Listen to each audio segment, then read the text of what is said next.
ছোটবেলায় মাদ্রাসা থেকে বাড়ি ফিরতেছি, লঞ্চ নাই, নৌকা, শুয়ে আছি এরকম করে, কিন্তু পা লম্বা করা যায় না। পা লম্বা করলে আর একজনের বুকের উপরে গিয়ে ওঠে।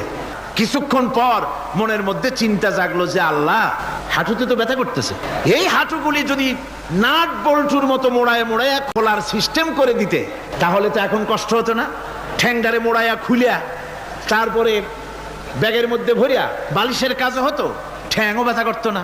এইসব চিন্তা করতেছে, চিন্তা করে করে এক ফাঁকে ঘুম এসে গেল। সকালবেলায় ঘুম ভেঙে গেল যাত্রীদের চিৎকারে।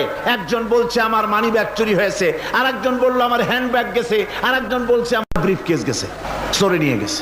আমি তখন তওবা করতেছি যে আল্লাহ, আমার বুদ্ধিমতো যদি মানুষের হাতে এবং কেনুতে থাকতো নাট বল্টুর মতো করে মুড়ি পেঁয়াজ দেওয়া, আর ওইগুলি যদি থাকতো ব্রিফকেসের মধ্যে, হ্যান্ড ব্যাগের মধ্যে, তাহলে তো সকালবেলায় শুনতাম কেউ বলতো যে আল্লাহ, আমার তো ঠ্যাং চুরি হয়ে গেছে।